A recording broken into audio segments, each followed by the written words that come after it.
Vous l'avez sûrement ressenti sans forcément pouvoir l'expliquer, même quand les chiffres officiels disent que l'inflation ralentit, votre panier de courses, lui, continue d'augmenter.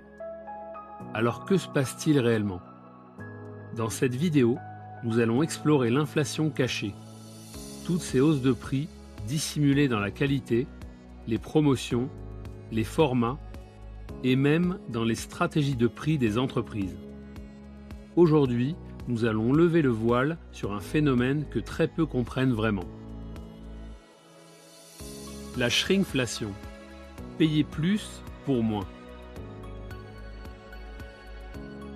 La shrinkflation, c'est simple.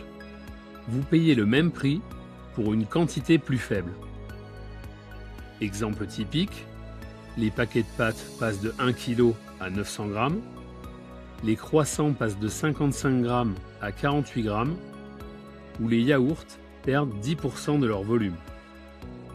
On ne touche pas au prix affiché, mais au contenu. Pourquoi les entreprises utilisent cette méthode? Parce qu'une hausse de prix directe se voit immédiatement. Une baisse de quantité, beaucoup moins. Et pourtant, c'est une inflation déguisée, mais bien réelle. La skimflation. La qualité diminue, le prix reste.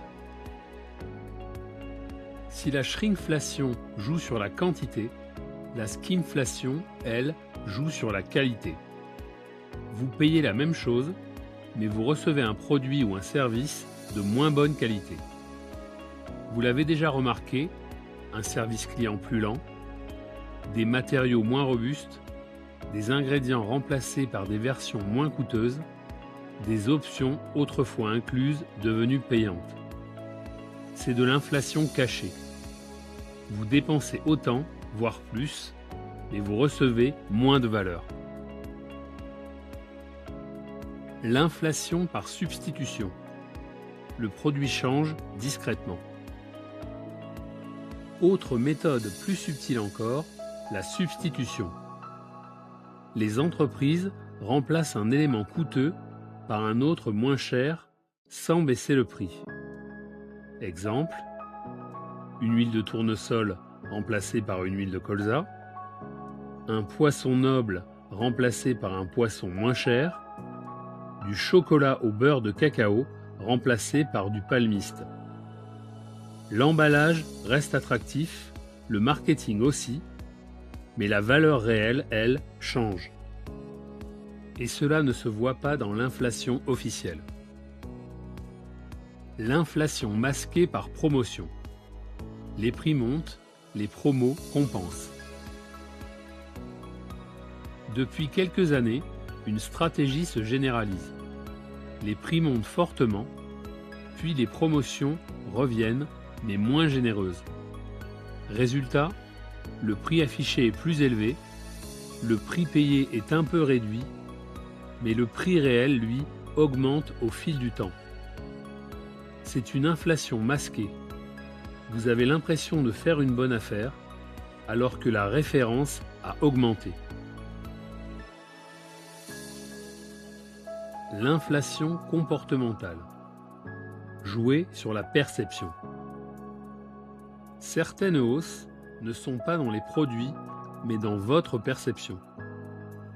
Par exemple, un produit laissé au même prix, mais déplacé en rayon, une nouvelle version plus premium qui remplace l'ancienne, un packaging plus qualitatif qui justifie un prix plus élevé.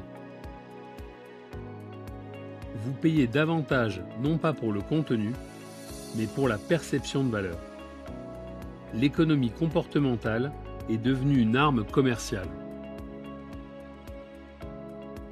Pourquoi cette inflation cachée n'apparaît pas dans les chiffres officiels? Parce que les indices d'inflation mesurent des prix, mais pas la quantité, pas la qualité, pas les substitutions. Autrement dit, l'inflation que vous vivez au quotidien est souvent plus élevée que l'inflation officielle. D'autant que les instituts statistiques comme l'INSEE changent les modalités de calcul au fil du temps, comme pour les voitures avec la prise en compte des évolutions technologiques. C'est pour cela que beaucoup disent « Je ne comprends pas, l'inflation baisse, mais tout est plus cher ». Shrinkflation, skimflation, substitution, promotion stratégique, perception, l'inflation cachée est partout. Et maintenant que vous savez la repérer, vous comprendrez mieux vos dépenses et l'économie qui vous entoure. Si vous aimez ce type de décryptage, abonnez-vous à Econosphère, commentez, likez et partagez. Merci à vous, à très bientôt.